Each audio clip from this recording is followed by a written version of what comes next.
All right, kids, time to take to the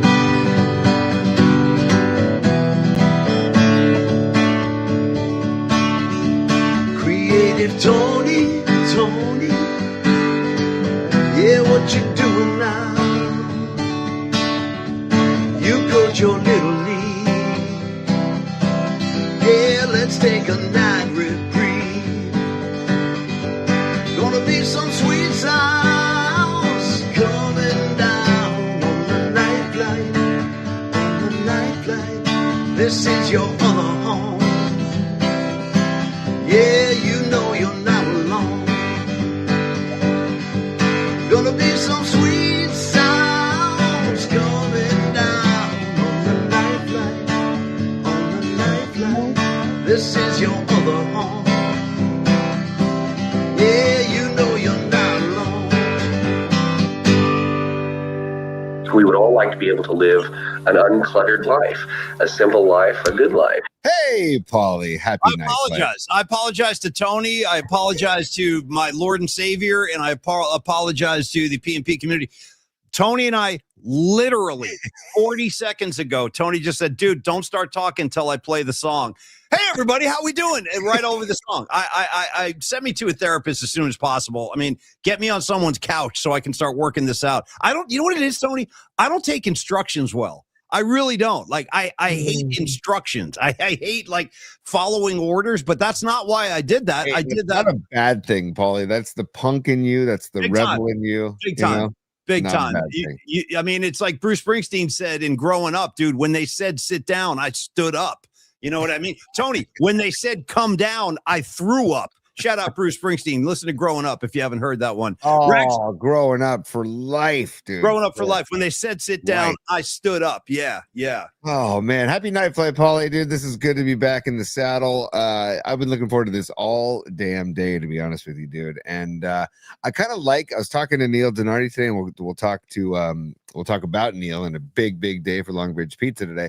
Yeah. But I was like, I'm kind of looking forward to like the shows coming up here because you know, it's kind of like people say it's like the dead time before baseball starts, and it's kind of like February basketball, NBA, and whatever, and football. That's where you and me shine. That's where you and I take flight, though. Yeah. The less going on, the better.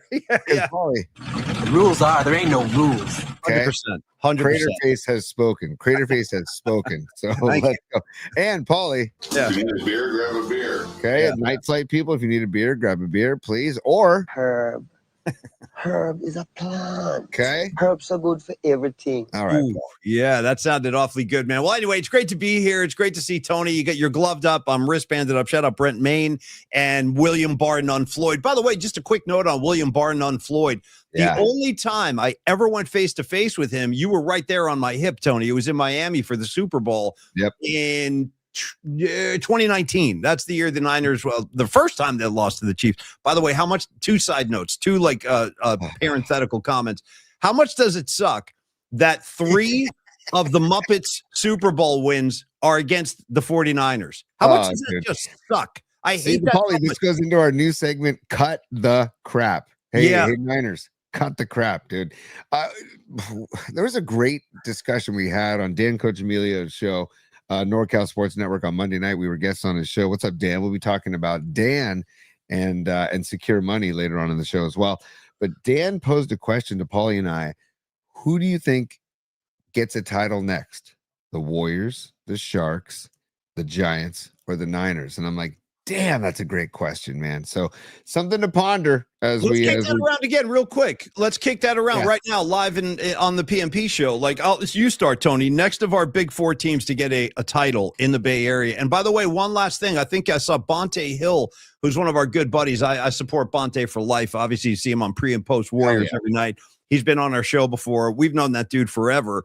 And he posted something today that said, just FYI, everybody's feeling bummed out about the Niners going down and everything.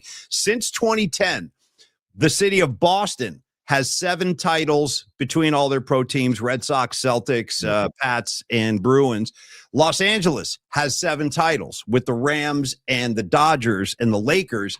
And the Bay Area has 7 titles since 2010. So we're tied. So when you look at it through that perspective, we've had a lot of success here since 2010, last 15 years roughly.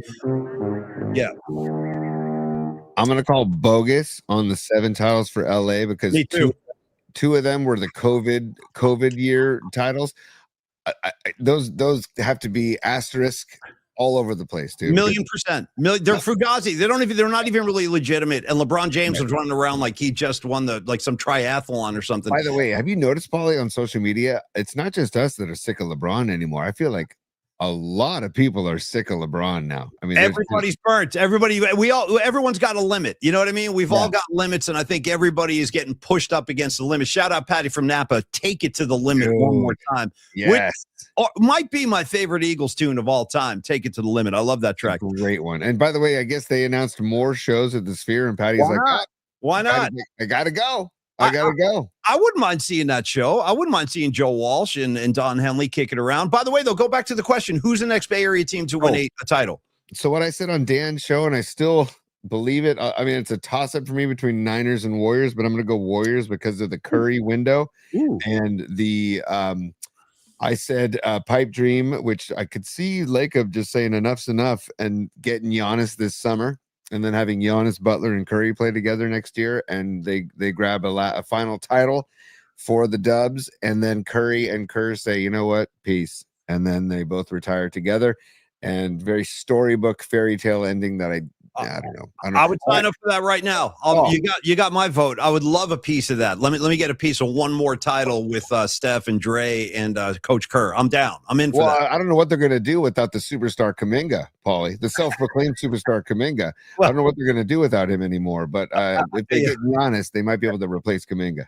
It's funny you mentioned Kaminga. There's a lot of everyone's talking about the piece that Anthony Slater released on Sports Illustrated. We've probably all Warrior fans have read that. I read it today. We're going to actually get into that tonight. We're going to talk about the Kaminga piece a little bit. Surprising, I am a little surprised to see this on the comment line. 1, 2, 3 in a row of our all-time favorites. We got Dami Peralta, NorCal Refrigeration. What's up, HVAC? How are you, bro? And Lily Merchant, also one of my favorites. All three say the Sharks are next in line for a title. I'm going to say, go ahead. I know. I think didn't Dan I think said that, or Dan and Los both said that, or but yeah, the Sharks hockey is on the rise, man, and then of course we got the Broads of USA on the rise as well. Oh my God! Don't wind me up about them again. It took me. I was so excited. Now once I saw that short we posted, I was a little embarrassed. I'm like, damn, is that what I look like on the air? That was great, man. That was pure passion, man. It was great. I loved it. My heart's in the right place. I can promise you, and I really am excited, as you guys know, about the U.S. Women's Olympic Hockey Team. If you're not on board, first of all, 2 things. Get up on the bandwagon with me. We got plenty of room. It's a great story in this Winter Olympics in Italy, and I'll just review for you. So the U.S. women's hockey team right now, they're 4-0. They have a couple of days off. They're going to start the medal round on Friday. Tony, that win over Canada yesterday, it's huge because it was Canada, and they hate losing to the U.S. That's a bitter rivalry. But, Tony, dig this. That was the 3rd consecutive game the U.S. women have shut out their opponent. That's ridiculous. That's unheard of. That's crazy. Yeah, that's incredible, dude. That is incredible. Yeah. And I wish I knew that. I need to have the roster up in front of me, but hat tip to the goalie for the USA women. Got you covered. Her name is Erin Frankel. Erin Frankel. She's amazing. She is like the Jim Craig of the 2026 Winter Olympics. And the U.S. won their first game 5-1. So check it out, Tony. One more stat for you. In the 4 games the U.S. ladies have played, they've outscored their opponents 20-1. Dude, that's in 4 games. They're going to win the gold. I'm telling you, unless something unprecedented or unexpected happens, they're going to win the gold. At least I'm starting to expect they're going to win the gold. And all of you U.S. men's hockey enthusiasts, which I definitely am one, they play tomorrow at 12 noon. So the men are going to hit the ice tomorrow. They're taking on Latvia. And of course, go ahead. No, go. Of course, go. Finish. I got something. No, I was going to jump off and just say, of course, the Warriors are also in action right now. We'll keep you updated. They're getting close to. I think is it halftime now? We're very close. Warriors up by 9 points. 60. No, make it 10. 62-51. Make it 11. 2 minutes and 15 seconds left in the second quarter. We'll keep you posted on that. I have an idea for a new soundbite on the show. I want Chet from Weird Science when he's kind of like puking and cackling, and like, you know, when he's the big blob and weird All science. those fluids are coming out of him. The flies are buzzing around him. Yeah, and he makes a noise, and then he does that laughter. You know, like I want that was really good. Give me another one of those. That was really good. He goes, but like, yeah.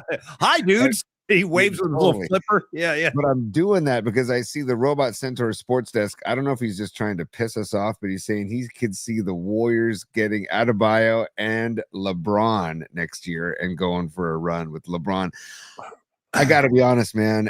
If LeBron comes to the Bay, I think I'm just going to be off. I think I'm going to take a year off from the NBA. I think I'm going to take a year off if LeBron comes to the Bay. I don't think I can do it, Paulie. It's like Paulie at the end of Goodfellas when he's talking to Ray Liotta and he's cooking sausage and he gives him like a handful of cash and he goes, "Now I got to turn my back on you." Yeah, that's kind of where we're going to be at because I'm with you too. And there is some drums beating about that. I've read that multiple times. Well, dude, you know Draymond would have like he might soil his pants. They might share a room on the road. They might share a room when they travel on road trips. You know what I mean? Let's just get one room, one bed, me and you, Bron. I'm just kidding. Everybody take it easy. Take it easy. We're just riffing.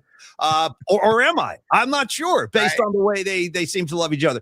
There is a deep love of, I mean, I know there's a deep love of Draymond for LeBron. Is it returned? Is there a reciprocal nature in that relationship? Oh, yeah.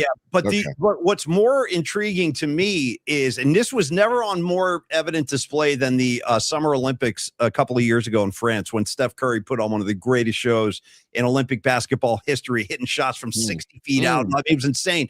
But when you watch those Olympic games, and there is a great documentary on Netflix about the U.S. Olympic basketball team that won the gold, check out. I'm telling you right now, LeBron James has a major man crush on Steph Curry. I think he's very envious of Steph and the way Steph handles himself, the way Steph has been, regarded, which is appropriate, as one of the greatest shooters, if not the greatest shooter in the history of the game. And I think LeBron's a little, like, maybe not jealous, but envious. And I think he really wants to play with Steph. So there might be something to that. I've heard the two teams LeBron wants to play for his final season, Cleveland Cavaliers, go back to where it all started. He's already done that twice, by the way. Go. Yeah. You and Harden, go just love it up. Go. No, dude. No, don't come to the Bay. Don't come to the Bay. Here's Robot Centaur right here, backing up what I just said. Yeah, Windhorse said today that LeBron may go elsewhere next year. If not Golden State or Cleveland, there might be two other teams. Now, I don't know which the other two teams are, Fareed, but I have heard Golden State and Cleveland. And I don't really like it either because LeBron would overshadow everything going on. Right. It would be a totally different complexion to the team. And I don't even know that he could help. I don't know. I don't feel good about it. I don't really want LeBron, but honestly. Dude, and by the way, Noemi Catalina, she said it perfectly. Ship his ass to Ohio.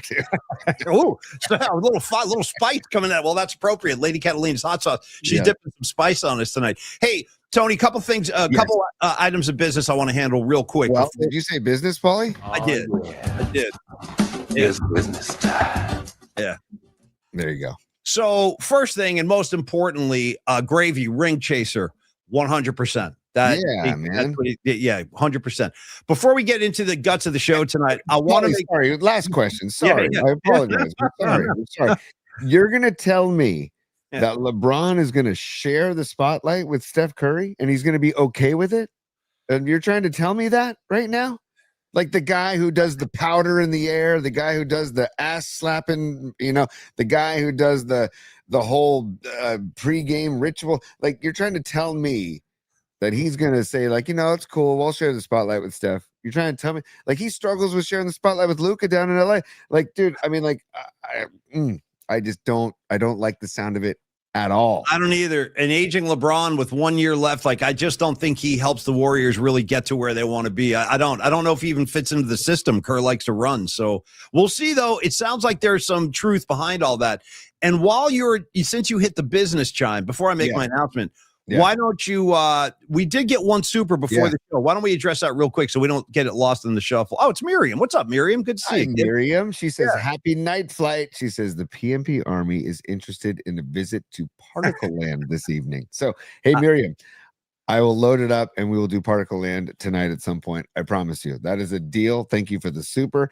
Whenever you call for it, we will play it. And Patrick Patton, it's a tip of the cap to you, brother, for creating Particle Land and taking us to Particle Land. So we will definitely do it. And the night flight's the perfect time for Particle Land, if you ask me. So I do too. But well, here comes another well, so here's a guy called Tribe 00 who says everybody knows LeBron will wind up back in Cleveland. That makes the most sense. I mean, it really does. Like, that's the storybook thing. That's what he should do. Finish your career in Cleveland, where you started, where he's already come back to. Wants this to be his third tour of duty, in Cleveland. But yeah, that would be. Is he going to do another like announcement show where he's going to be just sitting in a room and he's going to make an announcement of where he's going? The announcement. And by the way, don't forget. Sorry, Paulie, it was the decision. Wasn't it called even better. The decision. Yeah. Hey, decision, right? I got double guns for the decision. Double. Right at we do quadruple. How about if we both do it together? We got quadruple.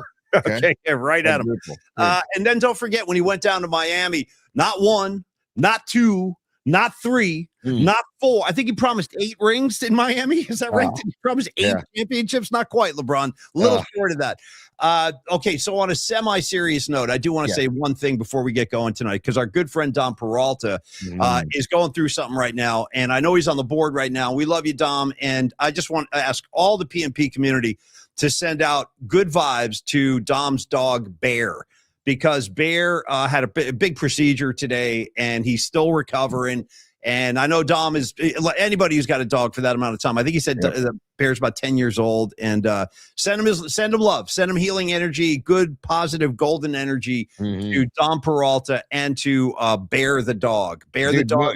No offense to Dom and Zuja at the Peralta household, but when I go hang at the Peralta house, it's me and Bear just on the floor hugging. Because Bear is a lover of a dog. So big time vibes to Bear. And Dom, I hope all goes well, man. And hopefully you're walking Bear at Fort Funston or somewhere in Half Moon Bay later on, maybe this weekend or something. Because Tommy, I have a good feeling. I think Bear's going to be okay. It might be a little bit of a long recovery, but he's going to be okay. Everyone else sending out the love. Thank you, guys. I think there is something to that. That's the hippie side of me, where I think if you put enough good stuff out into the atmosphere, I think it can gain some energy and momentum, and I think it can change the tide sometimes. So, Bear, get well, brother. We miss you, and we need you back with our main man, Dom Peralta. So, yeah, Ollie, that's so funny too. But it's like you have like a video or camera in my household, because just yesterday I was having a chat with my kids about how they were being knuckleheads, and I'm like, oh, okay. So you want to be rude? Guess what? When you rude, you're going to get rude back. When you just are mean, or when you are not nice, you're not going to get love back. So let's work on this. Okay. Let's work on just putting good energy out there, and you'll get good energy back. And they kind of rolled their eyes at me. Well, it's like Stephen Piercy said in the Book of Commandments by Stephen Piercy and the Rat Gang, Tony, invasion of your privacy. He says it over and over again. He said, it's so easy to forget what you give is what you get. And that's the message you're giving your kids. What you give is what you get. Piercy knew it all along. That's all. Dude, Piercy rules. And by the way, totally out of nowhere, but if you haven't seen the Billy Corgan Stephen Piercy chat, I have. And what the best part about that, and by the way, so if those of you that don't know, Billy Corgan of the Smashing Pumpkins has his own podcast now. Like, everybody has their own podcast now. In any case, Billy Corgan interviews musicians, and he had Stephen Piercy, the lead singer of Rat, on the other day. And the great thing about that interview to me, Tony, is Billy Corgan is a very extremely talented musician, like wickedly talented guy, amazing songwriter, amazing guitar player. Like, really, he's one of the greats. Even if you don't like his stuff, trust me, he is a bona fide badass. And the fact that he was like, dude, I love Rat. I love your music. Like, he's a fan like we are. That was so cool. Like, I'm like, damn, Billy Corgan, he's part of the Rat Gang too, bro. It was pretty cool. I was just going to say, he's a member of the Rat Gang, Paulie. And by the way, I got to give love to Rags out on the East Coast right now, checking in. What is it? It's 11:20 out there. God bless Rags. First of all, thank you for the support and the love, brother. But he also, he brings up my favorite Tesla tune, which I don't have many favorite Tesla tunes, but I know that Rags is a Tesla head. And the song "What You Give," it's not what you got, it's what you give. It's a same idea. Great tune. Same idea that what we're talking about. It's not rocket science. It really isn't, you know. And this goes back to my boss in the Rubicon Deli in Tahoe that I worked at for the summers in college. She had a sign on the wall. She says, "I don't care how pissed off a customer gets at you. I don't care how wrong they are. You are going to point to that sign." And the sign said, kill them with kindness. And I'm like, let's go. Yeah. Let's go. Yeah, and it worked. It worked. Yeah. So. You ever tried this? You ever tried like somebody who's like giving you a ration of S about something, yelling at you and like, you're doing this wrong and blah, blah, blah, blah. Here's my little thing. I've been adapting this. When I start getting like riffed on or I'm getting like some abuse from somebody, I just start smiling and laughing. Yeah. And that upsets them even more. I'm like, yeah. So like there, try it. You could also do this. Okay, here's what I want to try. I want to try celebrating Longbridge Pizza right now. And I'll tell you why. Today's a very big day in the Longbridge Pizza community, if you will. Our first sponsor. We love Neil Denardi and Andre and Steven, all those guys, Merkovich. We love all these dudes. Today, thanks to all of us and all the great business throughout the years, Longbridge Pizza is celebrating their 12th anniversary today as we speak. So bravo, LBP. Happy anniversary. I can't tell you how happy we are to be part of the family with you. Nice, dude. Nice. Hold on. That's on the back of the shirt that I'm wearing right now. I stopped by Longbridge today. And by the way, I saw the Nutter. The Nutter rolls up and says, I'm here to pick up some pizzas and have some Pliny the Younger, which is tapped right now at Longbridge. Nice. And it'll be there tomorrow too. If you want a nice freaking Pliny the Younger, get down there tomorrow. But this is the back of the shirt I'm wearing right now. And it's just, they had a 12th anniversary gathering today. I talked to Neil like a half hour ago. He said the restaurant was full, great vibes inside the restaurant. And this is the back of the shirt, and I thought I'd post that because couldn't be happier for our boys and the whole family at Longbridge Pizza, Paulie. That's awesome, man. And we love Longbridge too, and have a very, very happy anniversary. Cheers to you guys. Thanks for all of the support and the friendship, and also, of course, thank you for all the great food that you guys are churning out every day. So let's talk about Longbridge Pizza just for a second. They were nice. Oh, is that the Nutter? That's the Nutter. Yeah, I said, God, Nutter, get over here. Neil, get over here. Let's take a picture. Come on. How many times have the three of us just hanging out in front of the Longbridge today? That's a really good shot. That's three happy boys right there. You know what I'm seeing in the Nutter right there in that picture? I forget this guy's name, but he's a very handsome guy too. He's a star of Top Gun Maverick, like the new Maverick. He's like the hotshot pilot. What's that kid's name? You know who I'm talking about? He's young. Yeah, he's like the new Iceman, right? Yes. That guy. Yeah. He's a great actor, by the way. He's landing roll after role since Maverick. Help us out, somebody. I'm forgetting Glenn something. Yeah. I think his name is Glenn. It is Glenn. It is Glenn. Yeah, Glenn Powell. Great Yeah. Glenn Powell. You haven't lost your memory yet, buddy. Well, close. It's getting there. I got like a couple strands left. But anyway, I'm seeing a little Glenn Powell in the Nutter. Total compliment for you, brother. But anyway, the reason these guys look so happy, of course, is the great food down at Longbridge Pizza, 2347 3rd Street. Get on down there. Enjoy the laid-back vibe. You're going to love the serious pizza that Neil is flipping day in and day out. And when you go through those doors, you become a member of the Vibe Tribe, as they call it. We have the PMP Familia. They have the Vibe Tribe. We've combined forces for events multiple times. We'll do that again soon. We're working on stuff right now. Hope to have an announcement in the next week or two. Sorry to keep kind of delaying this, but we're working on it, and we'll have something for you soon. And speaking of get-togethers, we like to remind people that it's a pretty big place. If you haven't been to Longbridge, there's a lot of space in there. They have like a big back room. They have a dining room in the front, and there's a lot of different places you can sit down and enjoy a meal. Flat screen TVs all over the place. Tony loves the beer. He's going to tell you more about that in a second. But in the meantime, I like to tell people, because I know Tony's busy now, and a lot of our community, a lot of the PMP Familia have kids that are playing youth sports. Bring the team in, man. Bring the entire team in for a private party at Longbridge. Just tell Neil what you need.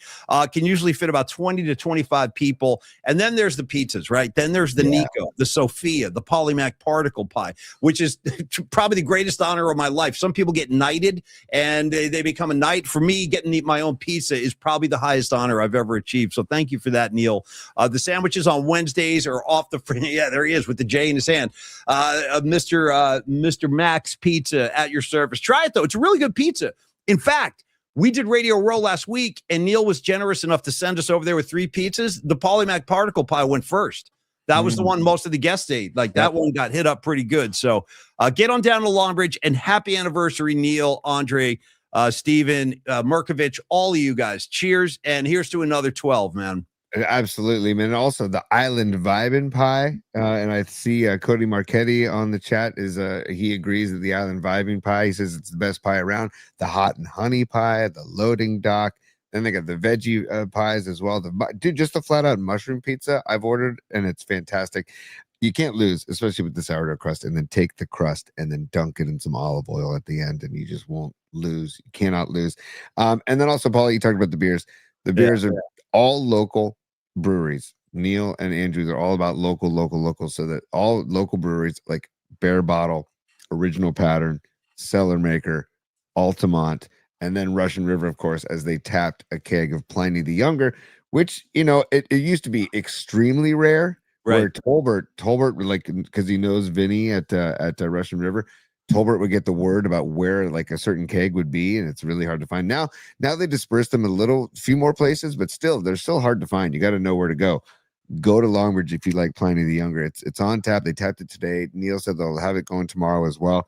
And I would assume it'll be done by tomorrow or Friday at the latest. So because that stuff goes, and it's about 10%. So you got to be careful. Tread lightly with Pliny the Younger, but it is a delicious beer. And then Paulie, I wanted to share Neil and Longbridge. They posted a sweet video today, and let me just get to it first because I got to find it. It's just Neil. You want to talk about the Vibe Tribe? You want to talk about like why we love Neil and the vibes that are created at Longbridge? It begins and ends with these guys. So hang on, I'm just going to get it going. Stand by. Sorry, standing by. Nice. Waiting for further instruction. I'm here. Dude, by the way, shout out to our listener tonight. I don't think I've seen this guy before, Tony. We got a guy on the line running with scissors. Okay. Dude. Running with scissors. Great handle, brother. Great handle running with scissors. That reminds me of Frasier in Cheers. He's like, I am running with scissors. Dude, go back to Cheers. Good to see you, Scissors. Nice. Thanks for stopping by. Okay, take us through this collage. What are we looking at here, T? Yeah, no, I'm going to post Neil's video right here. Let me get the video. Nice. Let's talk about last week. That was insanity. If you saw us at Pier 80 for the NPU Midway concerts or saw us for Super Bowl or at any time last week, it was so much fun hosting all of you. Let's talk about this week now. It's our 12-year anniversary tomorrow. We are going to be tapping a special beer. We got these shirts made from Phil Peralta. And just come by and hang. We are so grateful for everything and all the support you have given us these past 12 years. We are not here without you and our amazing team. So come by tomorrow and let's raise a pint. Cheers.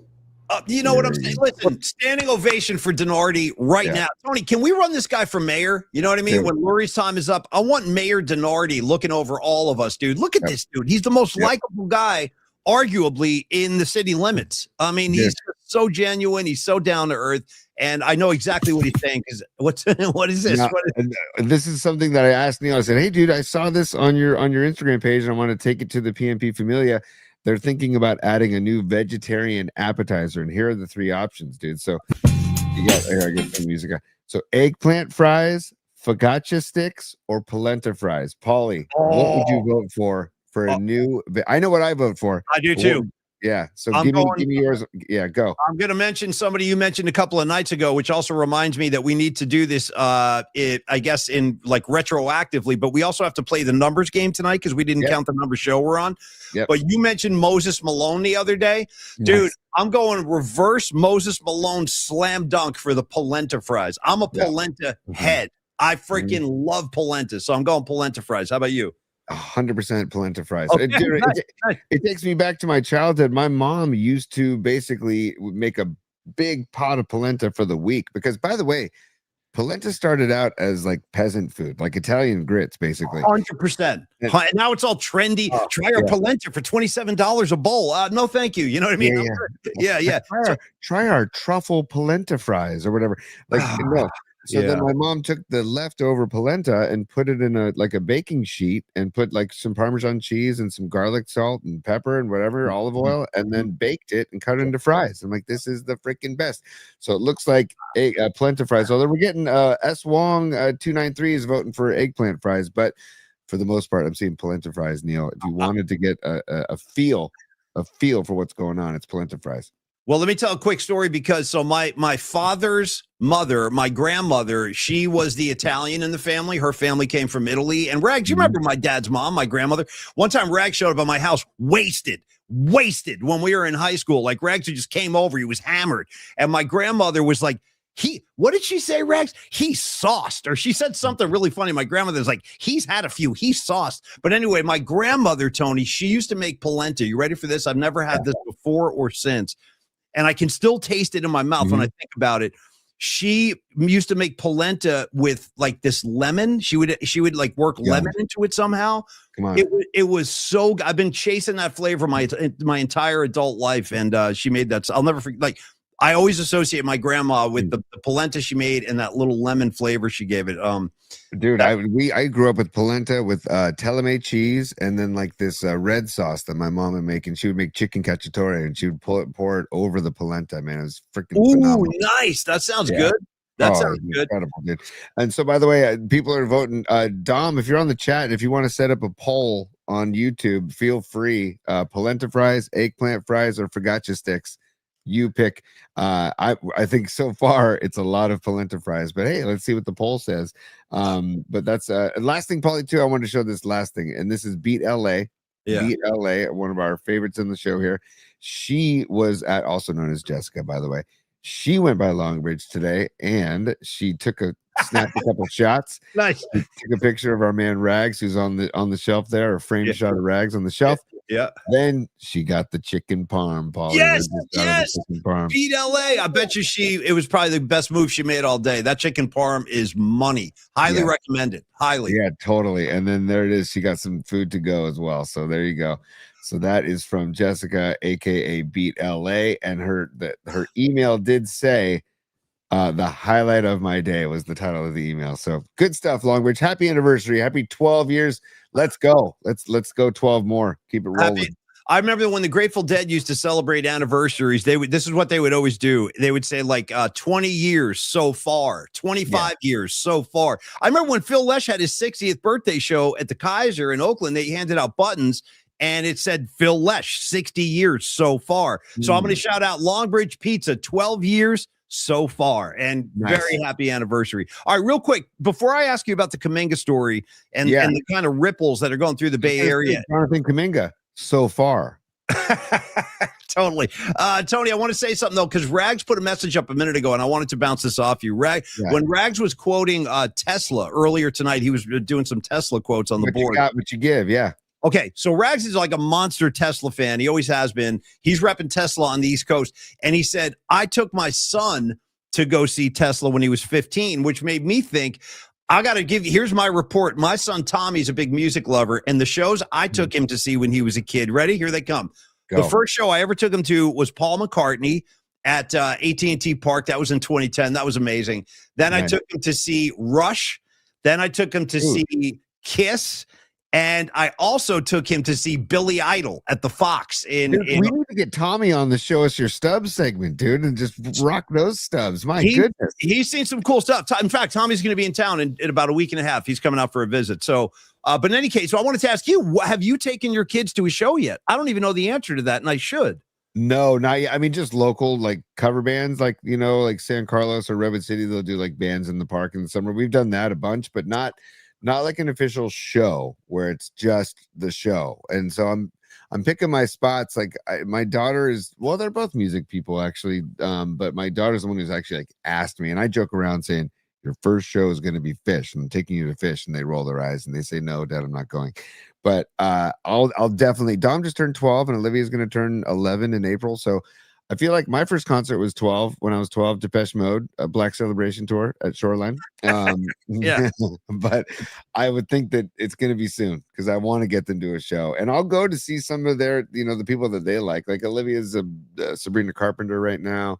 What's the other one? If there's somebody else I'm blanking on right now, but I have an island reggae mix on my Apple Music, and she was playing that today and she was vibing out to that. So I'm like, ooh, maybe I should check out, see when like Revolution or Iration are coming through town, because those are like those reggae bands that are California reggae bands that play really good reggae. So I don't know. There's some music, reggae music. Hey, Tony, while we're talking about music, and then I want to go to Kaminga, last thing on music is, do we have our official guest sponsor of the music assignment in place for this Friday? I'm just asking you because I know there's a lot of moving pieces right now. We do. It's anonymous. Oh. So It's anonymous, and then we will process it tomorrow. We'll give all the details, but the person who purchased or the people, I should say, the person or the group of people that purchased the musical assignment want to remain anonymous, and then we will give you the assignment tomorrow. So and give it to you with the people involved, so that aren't anonymous. So rock and roll, T. And we're back. We're playing ball again at Chase Center. Dubs are looking real good tonight. They're up big right now, 76-63. 10 minutes and change left in the third quarter. Okay, love it. That's great. Wemby Spurs. And by the way, Paulie, sorry, it looks like Monty 510 Island Reggae. Y'all need to check out Mowley and Josh Toffoli. Totofi. I'm down. Give me the recommendations. I love it. Reminds me, it takes me to the islands, Paulie. It takes me to Hawaii anytime I hear some island reggae, because it's just, they took it upon they have that vibe too, and it's reggae based, obviously, but then what they sing about, and they sing about the Hawaiian aloha vibe, and they sing about the islands and the ocean. And let me ask you a quick question. I've never asked you about this band as long as I've known you, but they just popped into my head because I was staying at a hotel, dude. This is crazy. I was staying at a hotel up in for the Edgewood golf tournament with Murph a few years back. Yeah. And they used to have like this summer concert series. We stayed at the Mont Bleu. You know what I mean? The Mont Bleu. So ready for this, Tony? I'm not making this up. In the back parking lot of the Mont Bleu, they did like a makeshift summer stage, and they would have concerts out there. And one night while we were there for the golf thing, that band Slightly Stupid was playing. Oh yeah. Yeah. And I know they have like a reggae feel to them, but I was just tripping on the crowd because the line to get to the Slightly Stupid show literally ran through the casino. So you couldn't avoid their crowd. And it looked like a bunch of white kind of, white dread types and all that. What is your view of Slightly Stupid? How do you feel about those guys? I don't like seek them out, or I don't, but whenever I've heard them or I've come across them, I like it. They do like a reggae ska thing, and I think they might even get a little punk at times too. But also Carl Denson sits in with them all the time. So if Carl Denson signs off, he sits in with them all the time.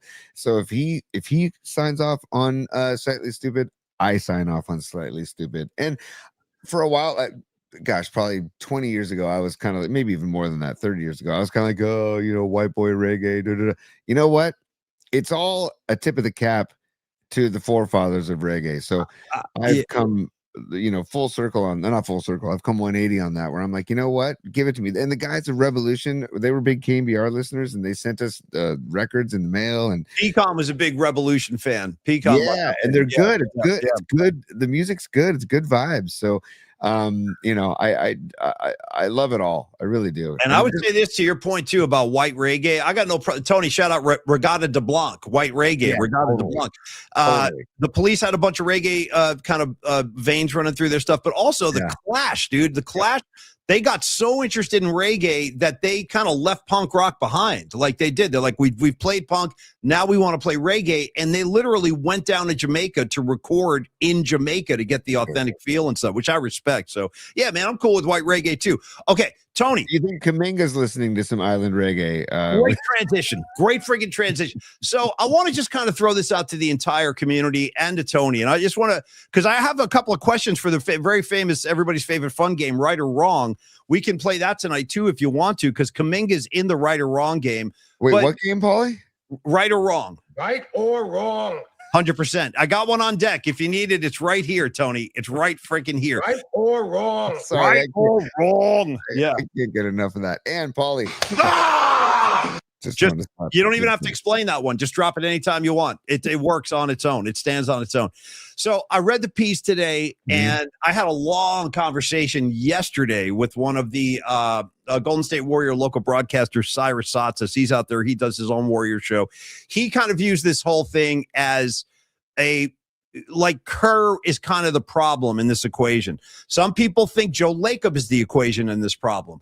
Some people think Jonathan Kaminga is in this the problem in this equation. Some people think all three are to blame. Now, I guess that's the first thing I want to ask you. Having read this piece, it sounds like Kaminga, to me, this is just my impression of the piece by Anthony Slater. He missed a team event. these are kind of like no-nos for professional athletes, like not showing up to a team event. And then when it was getting really bad and Kerr wasn't playing him, apparently there was a couple of nights when Kerr told Kaminga late in the game during garbage minutes, bro, get out there and finish this game. And Kaminga wouldn't play. I didn't know about that. So that was Paulie. He's working out at a different facility. Like I know. So and I guess he was insulted that he believes Kerr was in his way and obstructing him from blossoming as a player. And this is not a popular opinion. I realize that a lot of people love Kaminga. I'm not one of those guys. I'm with you, Paulie. I'm not a. I like athleticism through the roof, dude. Yeah. Like the guy is a phenomenal, like physical specimen, and has athleticism through the roof. But as far as a superstar in the NBA, I mean, maybe he's not a superstar. See, that's part of the problem. I think there's a sense of like almost entitlement that he had, where it's like, hey, I want to become let me become a star. The reason I'm not a star is because Steve Kerr is preventing me from becoming that. But in order to become that, you have to like earn it, bro. You're a kid. You have to earn your way out onto the floor. Coach asks you to do something. You got to do it. If you don't like it, that's part of being a professional athlete. There's a coach, there's a player. You're a player, and you're a young player who needs experience and needs minutes. But if you can't buy into the system, you're not going to get as many opportunities. So I kind of feel like Kaminga sort of did this to himself. And I think and that's just me. Again, I know a lot of people are going to disagree with that. But how about this, Tony? I'm very curious to see what happens in Atlanta. Like, is he going to suddenly blossom down there? I don't know. We'll see. I don't see it happening, Paulie. And I just, again, I couldn't be more against Cyrus's hatred of Kerr or his just the way he rips Kerr. I'm not into that at all. I defer to Kerr. The guy is 9 rings, and the guy he's the best friend of one of my favorite people on the planet, and Tom Tolbert. So it's like I just look at these people that know basketball. I'm thinking, okay, I think Steve Kerr knows what he's doing, and Kaminga's not a superstar. I think Kaminga and Juwan Jennings need to go hang out with each other. Maybe they move in together, Paulie, somewhere. Right.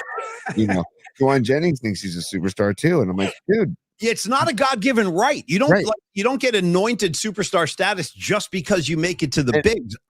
You have to really earn it and put the work in. You know who the superstars are? The hardest working guys on the team.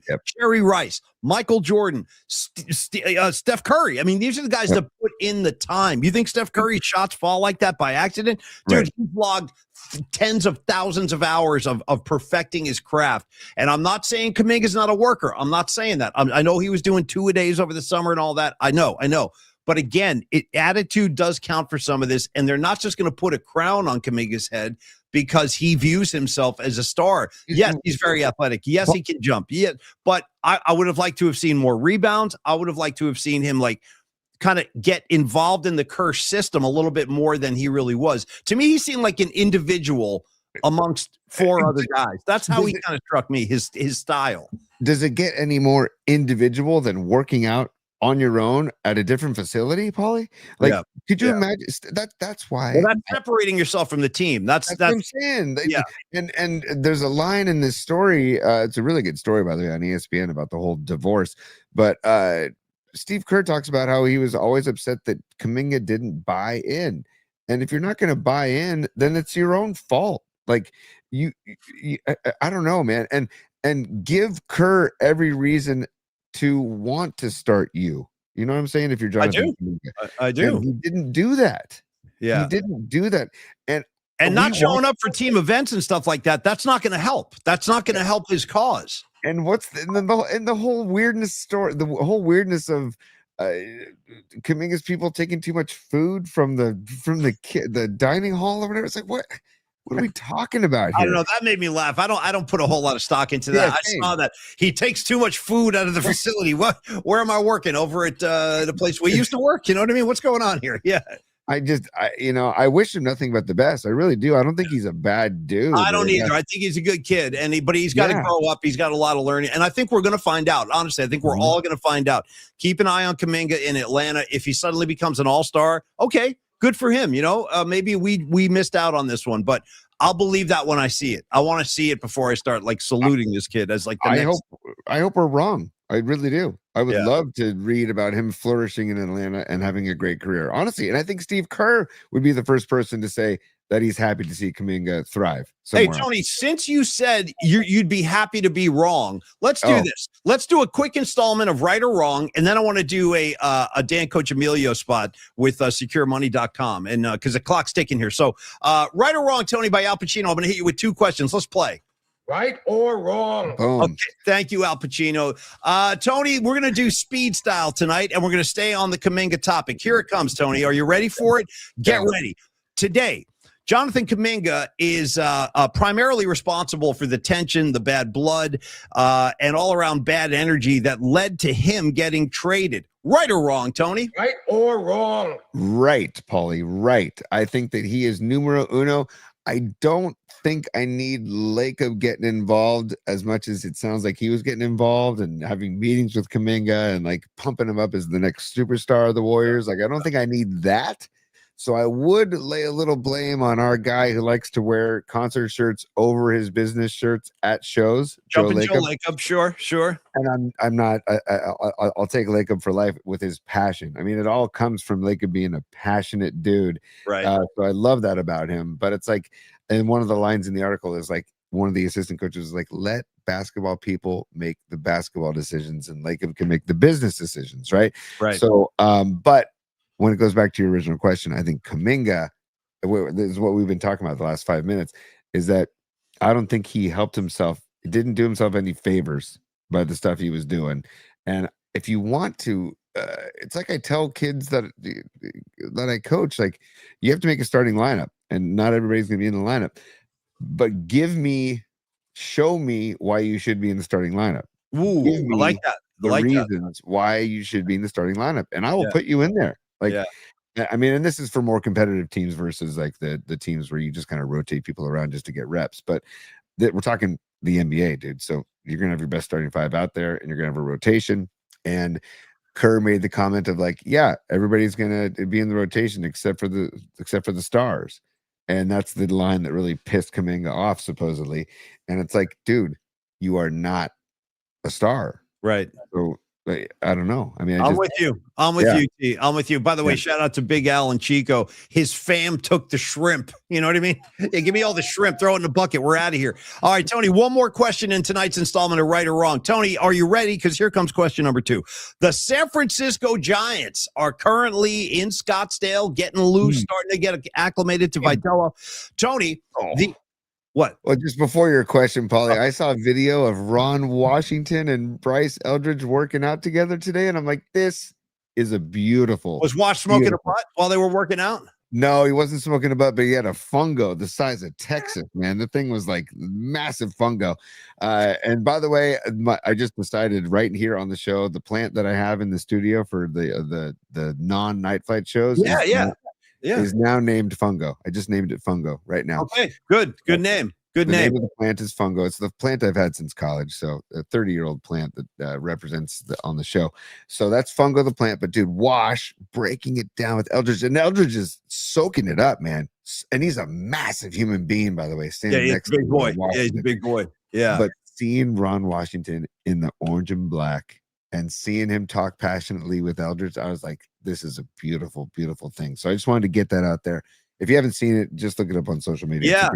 I also heard Eldridge was getting some time in the outfield today, too. They were taking a look at him out there, seeing what he looks like out there. Okay, so, Tony, question number 2. The San Francisco Giants, as currently constructed, have enough, providing everybody stays healthy, to return to the postseason in 2026. Tony, right or wrong?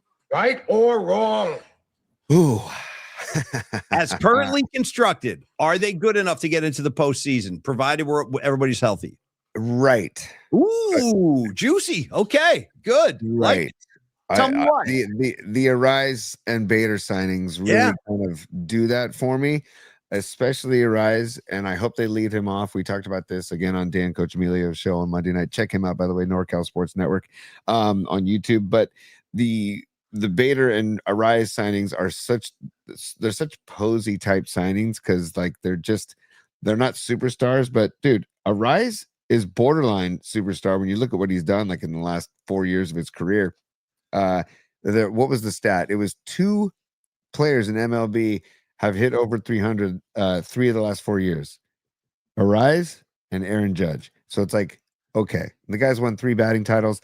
He struck out 21 times last year. I still cannot get enough of that, dude. That's Tony Gwynn territory. So I do like it.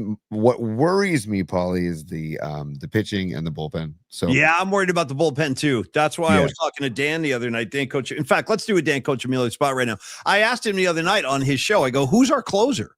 Yeah, like legit. Who's our closer? Gonna be like, what are we gonna do? Why that Rodriguez injury is so like it hurts so bad because it's like he was just coming into his own. And I mean, I talked about this on Dan's show. Eric Miller, that big lefty from Stanford, I like him. I don't know if he'll be the closer, but I like that he's coming back healthy, because when they lost him last year, that was a major bummer because he was throwing well too. So I like him. And they don't have a bona fide closer. Yeah, right. So it's Ryan Walker, I think, is the closer like as of today. So yeah, that worries me. It worries me. It worries me too. And I miss the days when you had like a no doubter. Just you didn't have to think about it or worry about it. Whether it was Brian Wilson, even Sergio Romo held it down for a long time. Like I love it when you have like the guy. And you don't have to do it by committee. I'm not a big by committee fan. I like having one dude who's just a shutdown guy. But in any case, speaking of shutdown guys, let's talk about Dan Coach Emilio, one of our newest sponsors. He's with SecureMoney.com.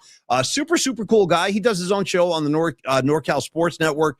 Do check that out. He's a good friend of Carlos De La Fuente. They kind of roll together, do shows together. I was watching Dan and Los D do a pre-show broadcast before the Philly game, the Niners Philly game. I was watching their show, and they were good. So check their show out. But in the meantime, Dan pays his bills in the financial game. He's 30 years in the business, dedicated to providing his clients with honest service and results and the kind of attention that you deserve in today's world. And the focus of Dan's work is really over at Secure Money is safety and protection, meaning Dan is committed, and he's got the expertise to execute this. He's committed to helping you never lose money. We can all make money. We all get paychecks. And then what happens from there, that's up to you. You know what I mean? Sometimes you get paid, bam, the money's gone in 48 hours.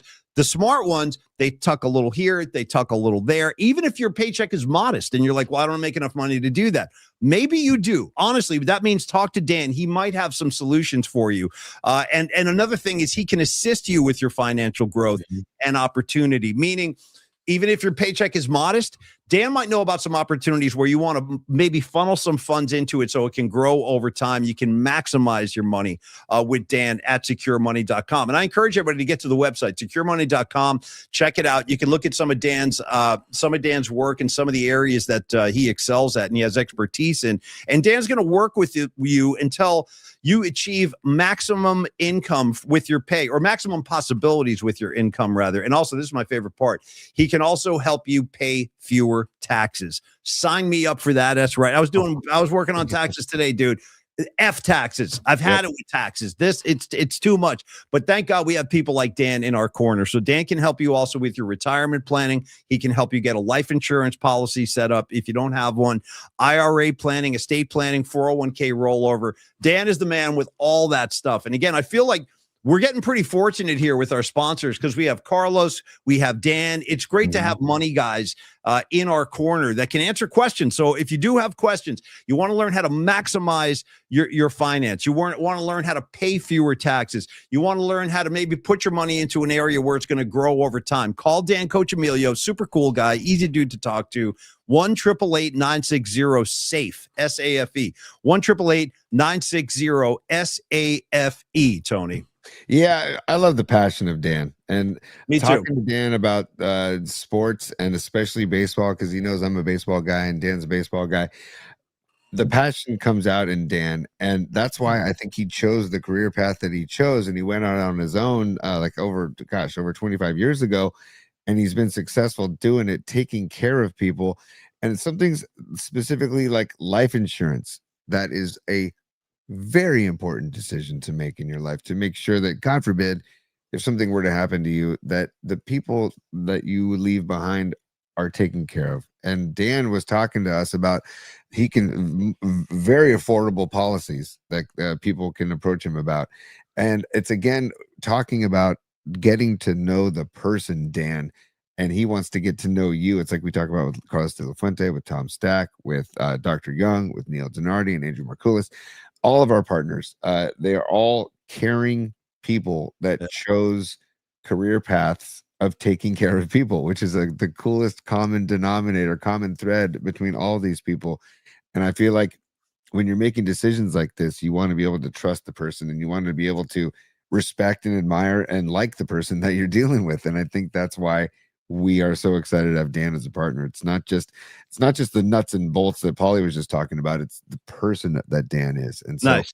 you know, I would just recommend giving him a call at 1-888-960-SAFE, 1-888-960-7233, or you can email Dan at securemoney.com. But I would recommend the phone call. I really would, because like we talk about Colin Carlos De La Fuente, get the vibe, right? And we were all about vibes. The first partner we had on the show, Longbridge Pizza, all about the vibe tribe. Oh. Same thing with Dan, vibes. It's all Tom good. Stack, vibe guy. You know what I'm saying? Tom Stack is a big vibe guy as well. What's up, Tom? I see you in the chat line tonight. Good to see you, brother. Yes, Dan with Secure Money. Thank you for sponsoring the show. Thank you for the support. And we'd love to get the community, send some of our community over to your neck of the woods for some tutelage, as George W. Bush would say. Some tutelage. Nice. Hey, Tony, do we have time to go to Particle Land right now, or do you want to put, because I know Miriam's waiting. I don't like to keep Miriam waiting for that. I don't. She's one of my favorites. She asked like an hour ago, so I just want to see where we are with that. Or do you want to wait? You're in charge. I want to wait. I wanted to show a piece of artwork that Dom Peralta made because I had a great chat with Fareed, a.k.a. Robot Centaur, the other day.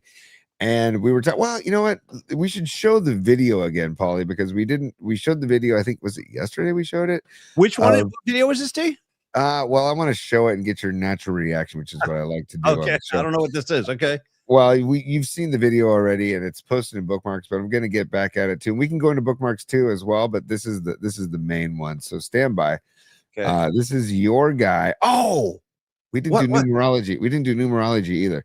What? So you were swerving all over the road right now. Okay, well, you're in charge. You take me where you want to go. I got your back. Whatever you want to do. Yeah. Leading into this video, numerology, it's show 261, episode 261. So we got 26 and 1. Yes. I've done Wendell Tyler, I've done Jeffrey Leonard, I did Matt Chapman. I need another 26. If you can think of a 26, probably. But jersey number 1 is from the red and gold, your guy, dancer boy, Ricky Pearsall. Oh, dude. So there you go. So that just wanted to show this again. Your guy. I'm gonna let this roll through a couple times. It's here we go. You wonder why we don't win Super Bowls anymore? Behold, kids. This is right. You can see how heartbroken he is after the Seattle loss. He can barely get out of bed. Yeah. Dude. I mean, dude, I gotta tell you, when I saw that post, like whoever put that up, or at least the person I saw who posted that, was like, dude, his touchdown dances are gonna be so fire next year. I'm like, are you kidding me, dude? You're into this? I mean, Tony, this is what it's come to. You wonder why we don't win Super Bowls anymore. Did Jerry Rice ever do this after losing a playoff game? I don't think so. I really don't think so. Jerry Rice was up in Edgewood trail system here in San Carlos, Redwood City border, working out. He wasn't in his hotel. And by the way, what's with the crotch grab? Like, what's with the mask? Why is he looks like he's about to go rob a bank. What's with the face mask? I don't know, man. Yeah, the crotch grabbing. Listen. I don't know. Hey, Rags, you want them? If you want them, let me know. I'll send them to you. You can become your problem down in Dallas. Because I mean, listen, I want to like this kid, but he's making it awfully tough. I would love to see him sit down and post something where he goes, "Hey guys, I'm committed to working my ass off in this offseason because losing in the first round of the playoffs is unacceptable. And we're coming back next year, and we're determined to win the Super Bowl for the Bay Area." I didn't get that. Instead, what I did get is crotch grabbing, dancing, and masked up Ricky Pearsall. So there you go. So here you go, dude, Paulie. So this is what Dom came up with today. Dancing with the Pearsalls. Yeah. There you go. Beautiful. Dancing with the Pearsall. Coming to a TV near you or theater near you, Dancing with the Pearsall. Oh, that is freaking beautiful. Dom, my compliments, bro. My freaking compliments. Unbelievable, dude. God. Tony, when was the last time you mounted your camera on the shelf and just started breaking off dance moves? When was the last time you did that? Never. Okay. How about never? Right. Right. Same here. Same yeah, here. Robot Centaur says coming to Australia in 2026, Dancing with the Pearsalls. Oh, by the way, coming to Mexico City. I know. 2026. Go ahead. Sorry, take a step back. I talked over you. Make the announcement, T. Go ahead. No, I said welcome to or coming to Mexico City is Dancing with the Pearsalls as well. So if you're a season ticket holder, you're getting 6 home games and but don't forget how important the preseason games are, Paulie. To get Well, to that too. I just hope they wear their blacks. That's all. I just hope they wear their all blacks at some point. I'll be waiting for those. Yeah, I don't know, buddy. This is it. These are your 49ers of 2026. Behold, you know what I mean? We don't win Super Bowls, but we got dancers. We got that going for us, I guess. Yeah.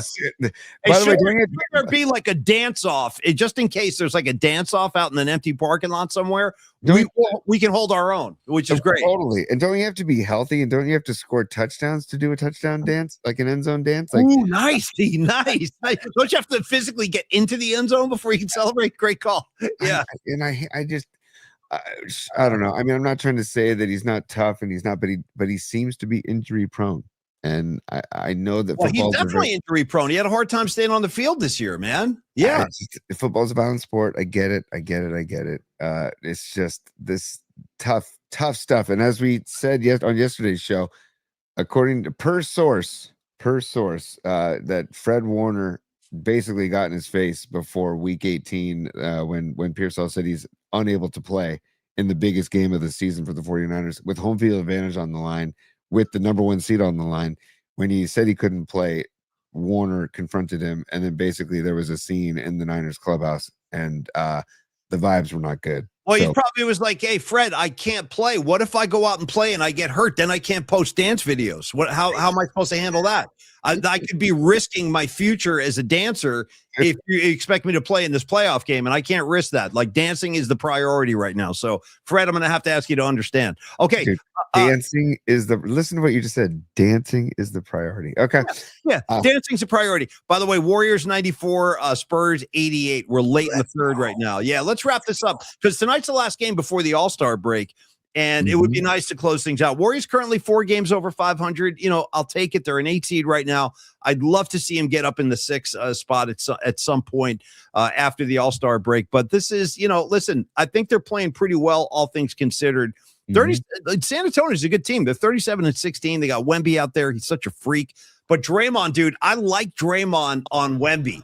Because Draymond don't care. He's like, I don't care how tall you are, bro. You're gonna have to go through me. And I still love Draymond Green as a defender. So anyway, hopefully they can wrap this up tonight and wrap up the first half with a win. T.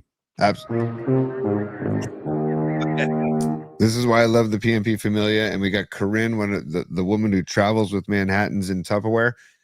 Corinne checking in on the chat, and I hope you are right, Corinne. And I'm going to read it. She says, Tony, we have 9 home games this coming season. 1 will be Mexico, leaving us with 8 home games. The Australia game is a Rams home game. And I think she's right because John Lynch made that quip about how, of course, they needed to send the Rams to Australia for a home game because SoFi Stadium is basically Levi's Stadium South. I'm paraphrasing Lynch, but he's basically saying, of course, they needed to get the Rams out of SoFi for a Niners-Rams games because the Niners fans dominate at SoFi. So, Corinne, I think you're right, and thank you for the heads up on that. And that makes me feel a little bit better. But I'm not crazy about the fact that the Niners have to travel internationally twice, though, in 1 year. I mean, that's logging those guys, especially Australia, dude. Logging that, that's literally flying around to the other side of the globe. I think, what is it like? If anyone's done it, let me know how long it is. I think it's like a 16-hour flight or something.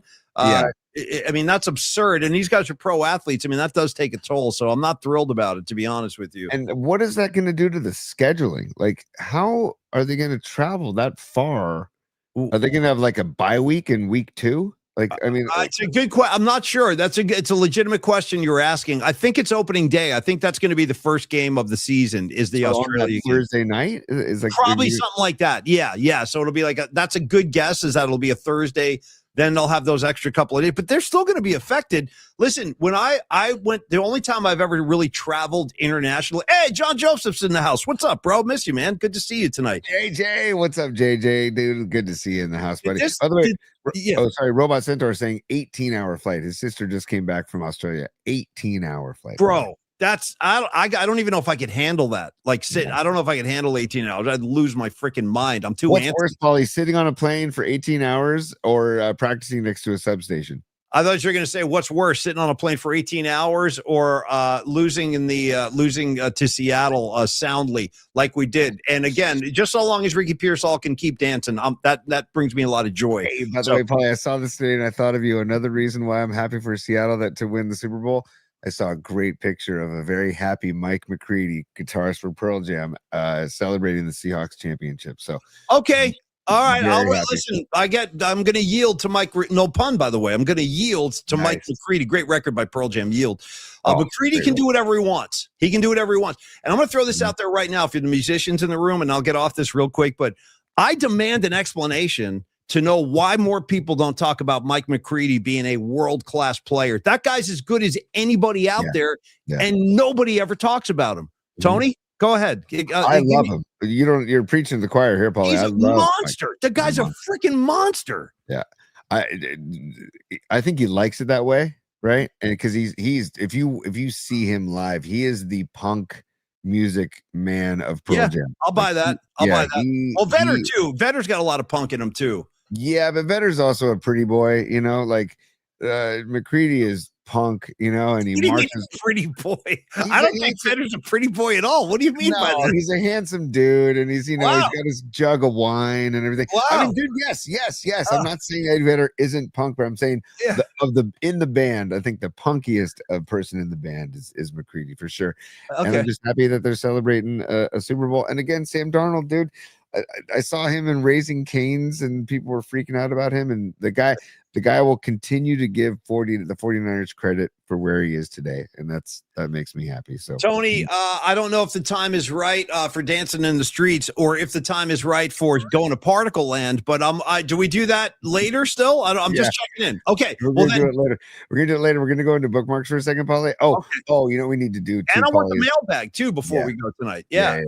And stand by. I see that Patty from Napa is a super. So stand by, Patty. Checking in. She says, "I'm not feeling the Australia game right now." Yeah. No, I'm not either. I'm not crazy about flying around the world to play a football game. You know what I mean? Just for the amusement of the Australians and to make a couple extra bucks for the NFL. They cannot be easy on a pro athlete's system to do that, man. Do we really need to be playing a regular season game? And does anybody need to be playing a regular season game? If I was like the president of the players union or whatever the hell goes on in these NFL meetings, I would say, I'll tell you what, I'll compromise. I'll give you guys a preseason game. Fine. Right. We'll go play in the preseason, but not during the regular season, dude. Like losing that game could have huge consequences down the road. I'm not saying they're going to lose, but if they do, and even if they win, just the tax on your body of flying, what was it? 18 hours? 18 hours, dude. And by the way, Robot Centaur, speaking of losing the game, I guess the game is tied. If you have the game in front of you, the Warriors. It is. Damn it. It ended the third, 94-94. I got it. Yeah. Fareed goes, the Warriors are going to lose this one. And it's so funny, dude, because Fareed, he sent a text earlier saying, "I'm watching the game tonight," which means the Warriors are probably going to gag this one. So, Fareed, I love you, bro. I want to ask the community a question too, or Tony, maybe you can answer this to me because I'm watching this guy. De'Aaron Fox just made a 19-foot pull-up jump shot, and I want to know. I think I missed something along the way. What happened with De'Aaron Fox in Sacramento that they let him get away? Like, to me, he represented like the future for that team. And then he turned around and bam, he's gone. Was it a free agent thing? How did he get down there, T? Do you know? I think they traded him, Paulie. I think they were just clearing cap space. But I liked him a lot. He's as a hell of a player. He can shoot. He can do everything. De'Aaron Fox. And he also had the utmost respect for Curry. And he would talk about like playing.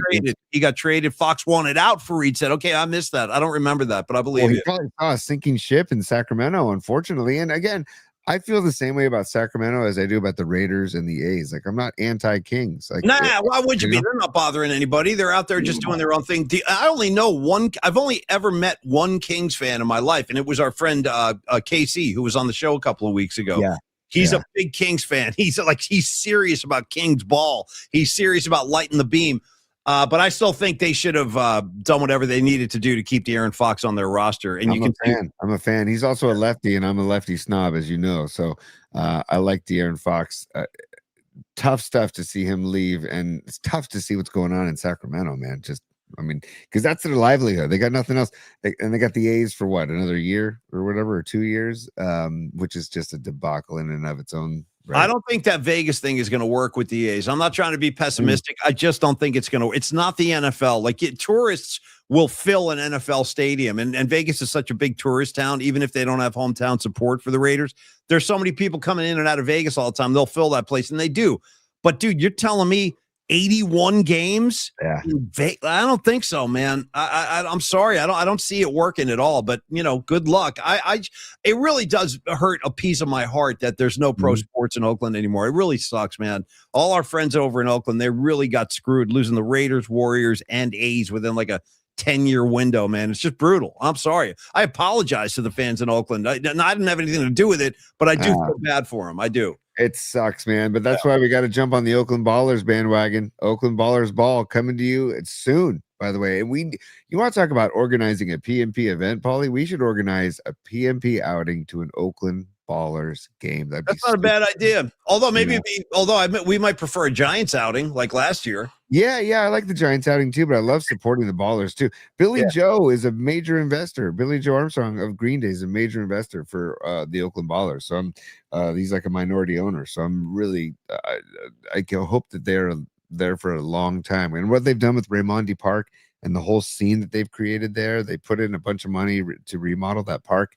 and renovate it, and then put these food trucks around it too. Ballers game, we can do both. I'm down with both. That's what Fareed said. He goes, why not both? Why not both? Yeah. Tony, quick question. No time to think. First thing that comes in your mind, what's your favorite Green Day song? Go. Oh God, it's well, Welcome to Paradise is probably my number one, but the other one Brain Stew is number one for me. Brain Stew is number one, and then Welcome to Paradise. That's not a bad Billy Joe right there. That was pretty good. Not bad. I'm a fan of that band, man. The fact that they started at Sproul Plaza on Berkeley's campus and playing the Gilman and in Berkeley, like I never went to that club. I never went to Gilman. I never saw a show in Gilman Street. That club. Have you ever been to a show at the what is it, 182 Gilman or whatever? Yeah, me neither. No.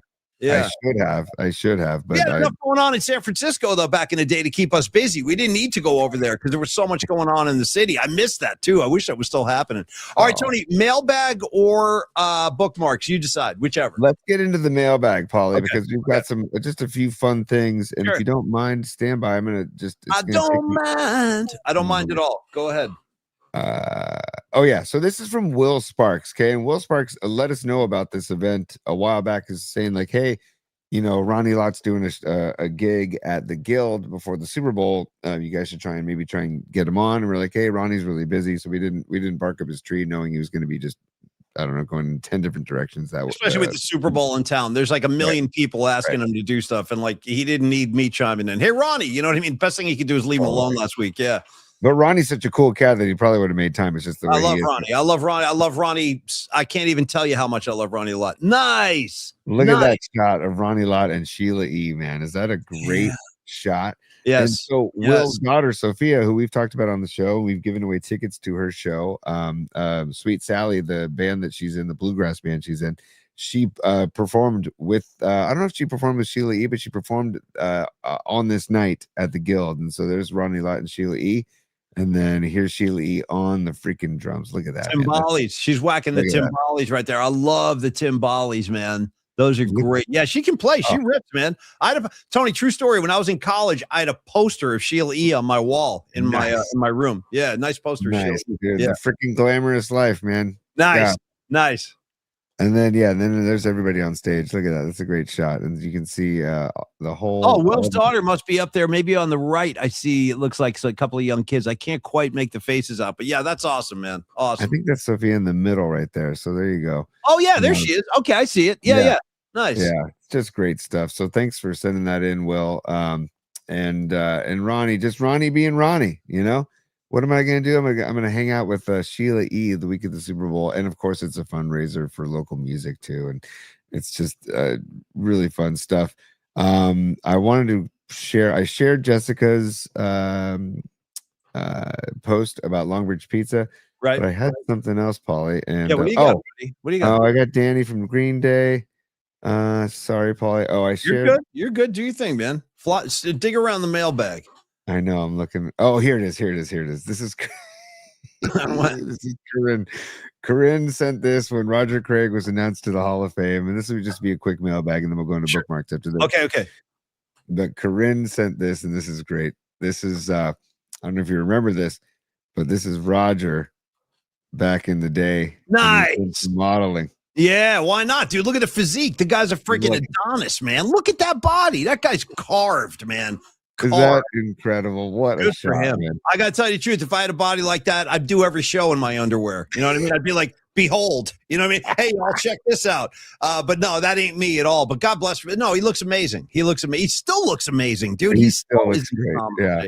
Isn't that great, man? So thank you for sending that in, Corinne. And again, pauliespod@gmail.com. I shared the picture of Noemi earlier in the week, slapping PMP stickers in Puerto Rico. And by the way, people still keep talking about the halftime show, Paulie, and the numbers came out, and I think he's right up there. Bad Bunny was right up there with Kendrick Lamar and Michael Jackson as the most watched Super Bowl halftime. And so, again, I watched it a second time, and I'm like, damn, this is all of the creativity and the work that went into that halftime show. It was, again, the production, everything going on. There was a lot going on. I enjoyed it too. I'm worried about next year, though. I think they're going to force feed us Taylor Swift. I can just feel it. I can sense it. You know what I mean? Yeah, I don't need it. I don't need her dude or the Muppet or any of them.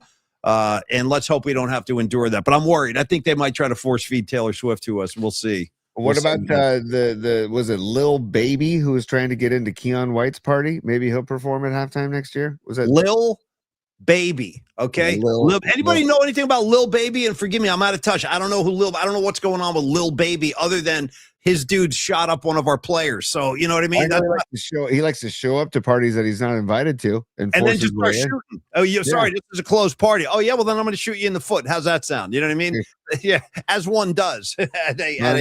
Yeah. No thanks. Paulie. Oh, it's mumble rap. More. Yeah. Andrew Marcool is saying it's mumble rap. Yeah. Okay. Now, I must be living in a closet. What is mumble rap? I don't even know what mumble rap is. That is kind of what they call this kind of new style of rap. They're like, and it's like kind of this weird, like, I don't know. You know what I'm saying, T? Yeah, I'm like trying to. I don't know. I don't know any mumble rap songs that I could perform. But let me think if I can like redo an existing rap song mumble style. Let me think about this.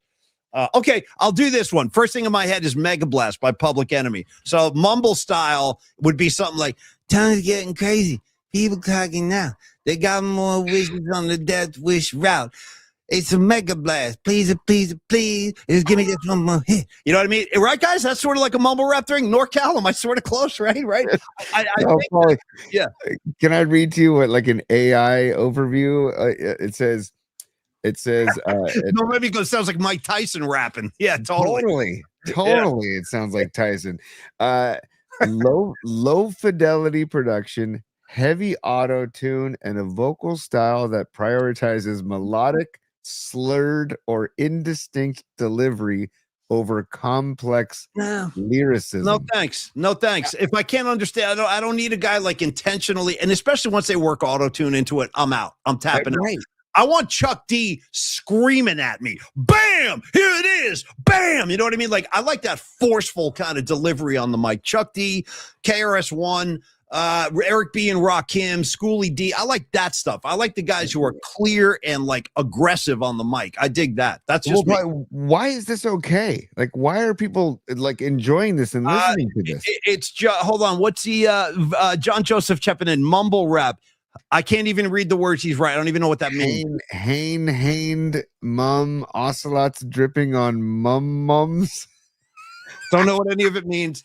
I don't know. I don't know. We're probably best left staying out of mumble rap altogether. You know what I'm Wendy saying? Connors is on the chat. Wendy. By the way, Wendy, maybe Wendy can educate us on mumble rap. I don't know. think Wendy's dialing up any mumble rap either. I think she's got other listening choices that she prefers to a mumble rap. But let me say something about Wendy Connors real quick. I was up there hanging out with Brian and Wendy Connors for the Super Bowl. Yeah. And Wendy sent me home with some of her homemade lasagna. I was nailing some of that tonight before the show. Oh. Outstanding. Wendy, bravo. Your lasagna's money. Thank you so much for sending me home with that too. Now, Paulie, question, because we've talked about this before, and we're going to get to bookmarks in a second, and then we'll wrap the show. But ricotta cheese is where I have to draw the line in lasagna. Does Wendy use ricotta? What? Let me stop you right there, Tony. And by the way, Fareed was 100% right. Spurs up by 10, Tony. Ooh. Spurs up by 10. No, make that 7. Make that 7. Okay. How much time? Let me just refresh and make sure my thing is accurate here. My ticker. They are up by 10. I got 106. No, hold on, guys. Let me refresh. I'm sorry. Bear with me one sec. I got 106.99 with 7 and change left in the fourth. So they're up by 7 with over 7 minutes to play. Plenty of time. Plenty of ball left. Plenty of ball. Wendy is like me. I make lasagna without ricotta cheese. I don't like ricotta cheese either. Yes, I don't like that. Yeah. All you need is the mozzarella. I'm telling you, that'll get the job done. And that's how Wendy did it. So it was really, really good. Yeah. Let's ask Wendy in the chat. Wendy, we've been running a poll today on the show. Longbridge Pizza is looking for a new vegetarian appetizer. Do you want eggplant fries, focaccia sticks, or polenta fries? Put it in the chat, Wendy. And Wendy's a dear friend of ours. She's freaking rules. Wendy rules. Wendy's one of the greatest people on the planet Earth, man. She really is. Yes. All right, Tony, take me to the bookmarks, and then I want to do a Peralta Arts. And don't forget about Particle Land. We have to go to Particle Land. We will go to Particle Land. I just need a little more mumble rap from you, if you don't mind. Okay, let me think of another song. I also wanted to see if Satan would check in, have any advice for Jonathan Kaminga, by the way. Dude, how about Satan mumble rapping? Stand by. Let's try that. Satan mumble rapping. Here we go. Hold on. This is going to be Hold on. I have an intro for you for Satan. So hold on. This is what's his name? Satan, aka the devil. There you go. I swear to God, I can't find Satan right now. Oh, by the way, and I got him. Okay. I think I got him. Well, I have an update for you while you're looking, Paulie. 42% for polenta, 31% for gotcha sticks, and 28% for eggplant. So right now, polenta in the lead with 42%, Paulie. Tony, listen, just so long as there's no ricotta cheese in there, we're fine. Okay, Satan mumble rapping. Here we go. I'm going to do a Public Enemy song, mumble rap style. As spoken by Satan. Yeah. We're doing performance art tonight, folks. Hope you like it. Okay, here we go. Don't make me laugh. Sorry. Dude, this is hard. Okay, hold on. Here we go. Here it is. Bam. And you say, God damn, this is the dope jam. But let's define the term called dope. And you're thinking it funky. Yeah, nope. I don't know. Hold on. Did that mean? Because you guys even understand what I was saying? I was doing Public Enemy. If we can't understand what you're saying, then it's perfect mumble rap, I guess. Perfect. Right? Yeah, Satan has spoken, guys. Satan has spoken. Satan has left the building. All right, Tony. Get me the bookmarks for the love of God, Tony. For the love of God. Yeah. Time. Sure, go ahead, laugh if you want to. For bookmarks. I think that's how you get your kicks. You and your good time buddies. PMP style. I got a flash for you, Joy Boy. Party time is over.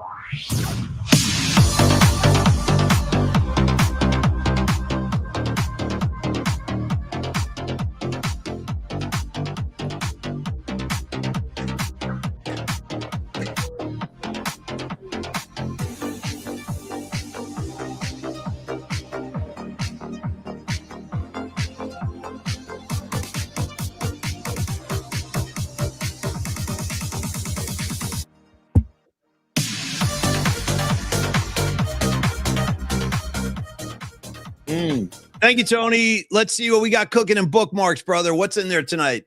Oh, just got to get rid of Joy Boy because party I time love is Joy over. Boy. I love Joy Boy too. I really do. Thank you, Don Peralta, for that. You and your good time buddies. You and your good time buddies. You're one of my good time buddies, Tony. Yeah, totally. Yeah. Satan is too. Satan's one of our good time buddies too.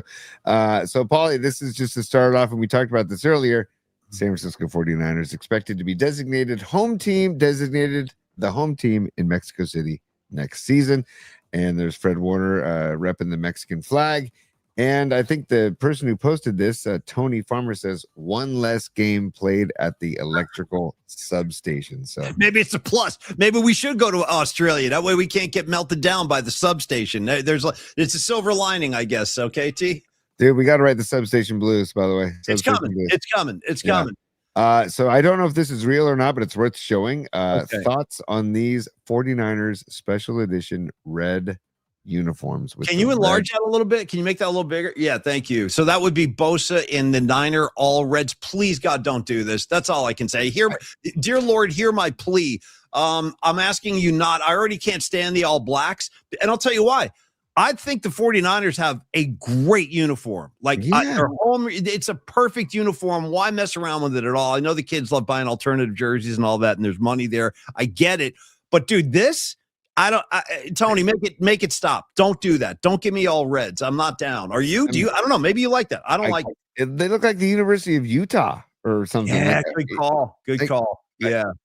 And again, watching the rise of the 49ers, I'm going to watch episode 4 tonight after we end the show. Dude, Robot Centaur, capital letters. That's disgusting. Yeah. Strong language out of Fareed. I like that. No, he's right, though. Corinne, no thanks.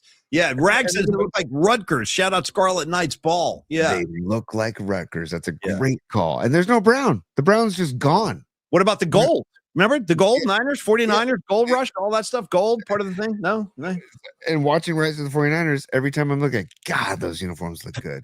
Patty from Napa, hard pass, gravy, red licorice unis. Yeah, it looks like the PNP community is going resounding thumbs down. By the way, maybe we should discuss this at a later date too, but are you a red rope guy or are you a red vine guy? What's your red licorice choice? It's a big deal. You know? I normally don't make any choice at all. I don't eat a lot of red licorice, but I would be open to either. I can go rope. I can go vine. Maybe there was a time when I was a kid, I would grab some of those red vines in the movie theater, just work on those while I'm watching Grease or something. Yeah. Okay. Fine. I'm just not a black. I'm not a black licorice guy. I like black licorice too. I like both. I like red. Okay. I do. I really do. Yeah. Yeah. You know what I'll never give love to ever? What? Ever is a freaking Twizzler. Okay, no Twizzler. What is isn't a Twizzler? That's red licorice. I thought it's red licorice, but it's not. It's like sugar. Yeah, it's not even licorice. Yeah, it's like a sugary thing. Yeah. Yeah. No, thank you, dude. Lego lamb, black licorice. Period. I like it too. Oh, I put this in for you, dude. I put this in for you. So, okay, just to set this up real quick. Yeah. This is Greg Maddux. Okay, one of the greatest arms of all time, and I know Tony is a big Greg Maddux fan. Yep. And you know what's funny, Tony? As the years go by. And the pitching is just getting softer and softer in Major League Baseball. This guy's going 5 innings. People are thrilled. Oh, my God, he gave us 5. I'm like, who cares? He gave us 5. Anyway, Greg Maddux talking about his psychology and setting up Bagwell in a series of at-bats. This is brilliant stuff. I just thought you'd appreciate this, T. Check it out. This is phenomenal. By the way, I just want to preface this, but I just watched a video with Greg Maddux on the Cubs. And he knew that if he beamed, it was the day that Andre Dawson got beamed in the face. Maddux was pitching. Yep. And they basically told him, if you don't win this game today, we're going to send you back down to the minors. And he knew that if he beamed the first hitter that he faced when back on the mound after that offensive inning for the Cubs, that he'd get kicked out of the game and get sent down to the minors, dude. He was such a man of principle that he said, I don't care if I get sent down to the minors. I'm beaning the first guy that comes up to the plate and he beat him. Maddux said that? Yeah. And no, he beamed him. And he got kicked out and he got sent back to the minors. Is that incredible, dude? Well, that's the way guys used to be. They would defend their teammates, man. I heard stories about Pedro. When somebody would hit a Red Sox when he was pitching for the Red Sox, apparently Pedro would go back to the dugout, ask the guy who just got drilled. He would say, who do you want? Nice. Who do you want? Like Nice. pick the guy, and I'm hitting him to who do you want? And you know what? Mike Krukow agrees too. There is something to players policing themselves. There really is something, and they took that away. You can't even throw inside anymore. Everybody gets all up in arms, and I think that sucks. I think that hurts the game because the pitcher has a right to that corner of the plate every much so as the batter does. And they've kind of taken that out of the game. They don't like guys coming inside anymore, and I miss it. I really do. I like aggressive pitching. Paulie, my message to Tony Vitello: bring back small ball, bring back the hit and run, and bring back beanball. Okay, music. You know what I mean? I got to right to that plate too, man. I'm coming inside. Get ready. Yeah. Here we go. Here's Greg Maddox. Here we go. Okay. I'm very excited. Only like a minute long, but it's great stuff. Yeah. I'll listen to him all damn day. Here we go. Hitter's a creature of habit. You know, it's something I believe in, and I think hitters remember success. So they're not going to remember, you know, getting the ball up and in, and that they pop up as opposed to the home run that they hit off you know, last month. We're regular season, and we were winning like 8-0. It was easy game in the 8th inning, and he told me, "Don't throw anything inside on Bagwell. Call everything outside." And I said, "Okay." I think it was somebody out, and he wants to go inside, and I, okay. You know, it's your game. So I went inside, called inside. Bagwell hit like 1,000-mile. Oh, boy. Bagwell way back. And I was mad. And I was like, what are you doing? And he goes, they got a good team. We got a good team. We're going to play them in the playoff. He's going to wait for that pitch. 3 months later, we're in the playoff. Bases loaded in the 7th. We threw 3 straight changes and struck him out. And I was walking to the dugout. He goes, "Hey." And I look at him. He said, "You remember 3 months ago, 2 months ago?" And I said, "No, I don't." He was looking for that pitch, the homer that he hit. And I was like, this guy. No, that's brilliant stuff, man. And not just that's like the psychology within the game. That's like the mind game within the game. And Pete, you know, Jake Peavy said this to us once. Peavy was like, dude, it sucks that they don't let starting pitchers go through the lineup 3 times anymore, because you can use those first 2 times facing a batter as a setup for the knockout punch the 3rd time you see him. You're going to he's going to think he's expecting something that you've done the first 2 at-bats, and you show him something totally different the 3rd time. And they've kind of taken that away from all of us, really, and that sucks. But how brilliant of a piece was that, T? Dude, it's incredible, man. It just makes me love him even more. I love his whole mentality, dude. He basically said, "I'm going to let Bagwell feel himself, and then when it really, really matters, I'm going to mess with him." God, that's just brilliant. It's just, that's the game within the game, man. The mental game within the game. It's just, that's why it's just that one's for you, Big T. So let's do this. Close bookmarks for now. Can we go to particle? Oh, there. I put that in for everyone's head just to remind everybody of the fun times. Phil Lesh, Bob Weir, and Tim Flannery singing. Obviously, a postseason game. I think that's 2014. I can kind of tell by the way Bobby looks. I think that was a 2014 postseason game. Sure. And it's a day game, too, because I can see the clock. It's 5-1 right there. So they're playing day ball right there, which means it's not a World Series game because they don't play day games or World Series anymore. It must have been a divisional round playoff game. But, yeah, man, how great was that? We had it good around here, man, for a long time. Phil and Bobby popping up like that. And they did a great job. 3-part harmony on the national anthem. So, Tony – and the musical vibe. I just wanted to real quick, Paul. The musical vibe that surrounded those Giants teams too was just and Flannery, dude.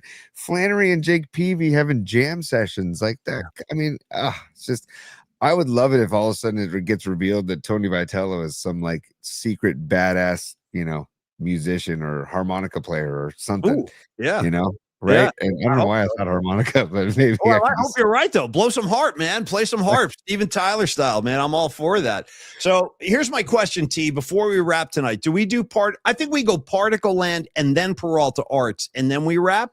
Because I don't want to do, let's do Particle Land first. Miriam, thank you for your patience, dear. She asked for this like an hour and a half ago. We're finally getting to it. But and Andrew Marcool is saying, guys, don't forget Barry Zito and his guitar for sure. Great call. Great freaking call. He was part of that. Don't forget Mike Krukow with the banjo, dude. For those of you that don't know, Mike Krukow literally keeps a banjo in the broadcast booth with them. It's like under the desk near his feet. Yep. So put Kruko in that category too. He can play for sure. And I took Kruko's advice years ago when I heard him say that he never forced his kids to play music. He just left guitars and banjos out around his house. I did the same thing. I left instruments all over the place, and Tommy picked them all up. Yeah. Mm-hmm. Yep. Stand by, Paulie. Stand by for Particle Land. Buddy. Let's go to Particle Land. Miriam, this is for you.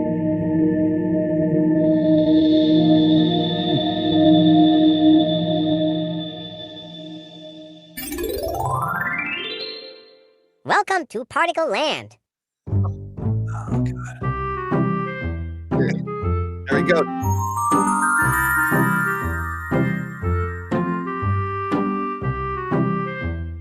Such an innocent soundtrack, too. It sounds like very harmless in Particle Land. It sounds very like chill and gentle. Can I get a reprise? Can we do a reprise real quick? Particle Land reprise. Let's go. Here we go. One more time. And I love that Dan's Secure Money logo is right below Particle Land. It's great. It's great. Here we go. Yeah, good call.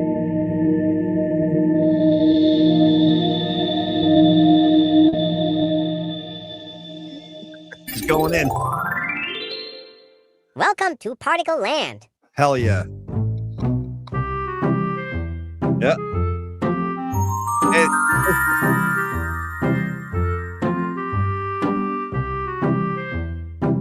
Bravo. So thank you again. That's Pine Needle, right? Who sent that in?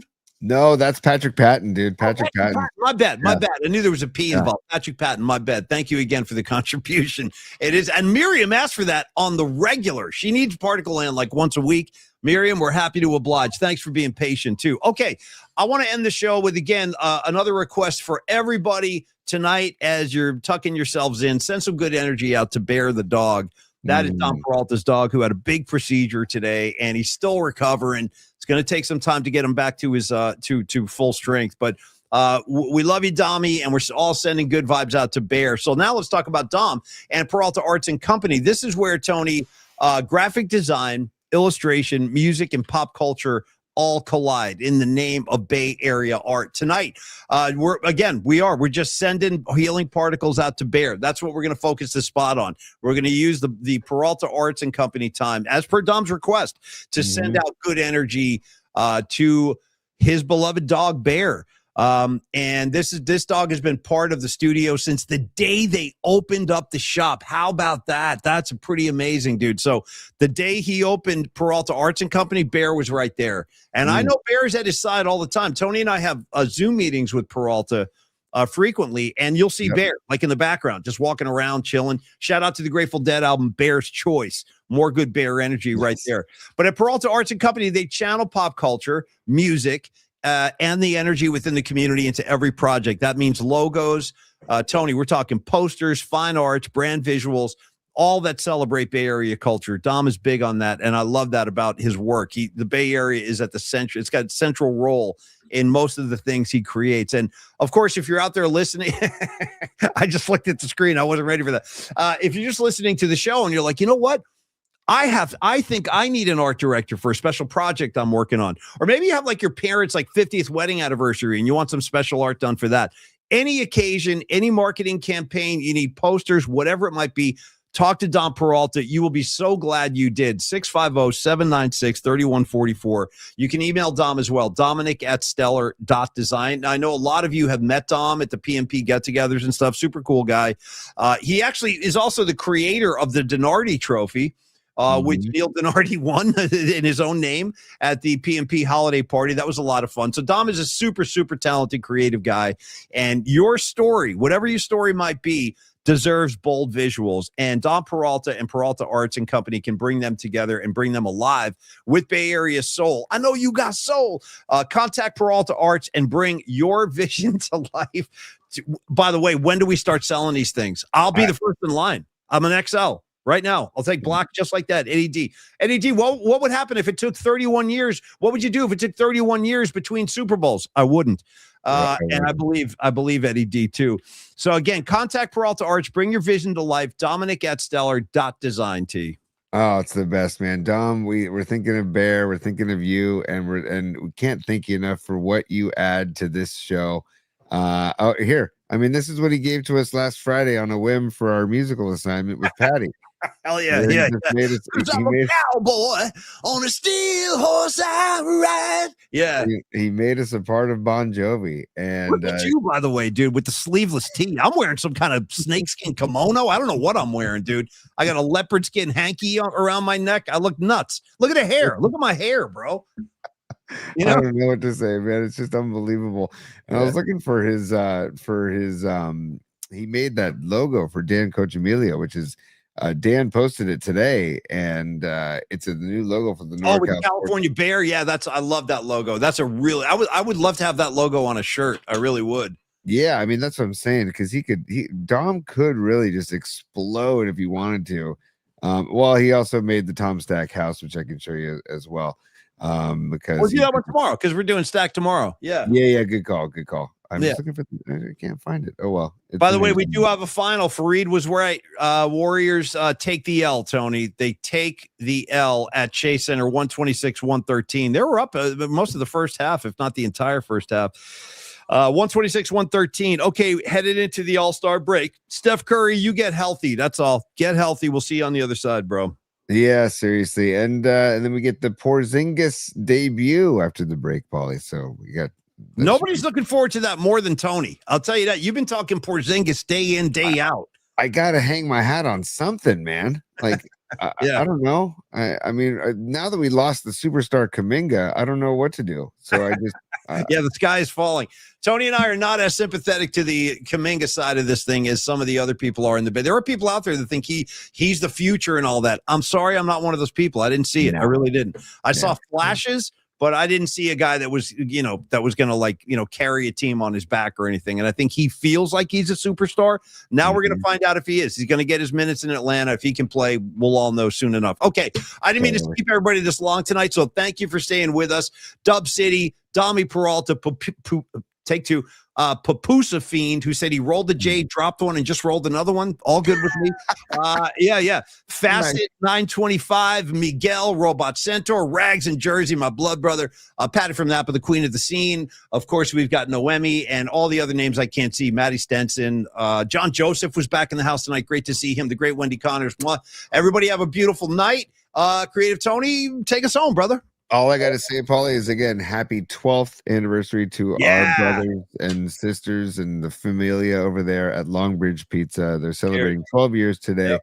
And like you said, Paulie, 12 years so far, as in the spirit of the Grateful Dead. 12 years so far. So glad to be partners with them. And like I said, if you can get on down there, Plenty the Younger on tap. And here's the shirt that they made for today. There it is. Longbridge Pizza, the 12-year anniversary. And Paulie, business hours are over. Business hours are over, baby. It's business now. It's business time.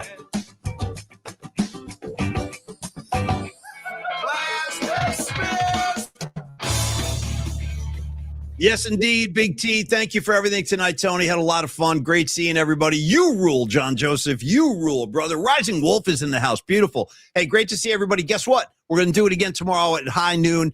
Join us then. And don't forget, men's hockey getting after it tomorrow. I think their game starts at 12:10. So have a tube nearby. Watch the hockey game and watch PMP simultaneously, because that's what we'll be doing. So have a great night, everybody. Thanks for giving us your time and stopping by. And cheers, y'all.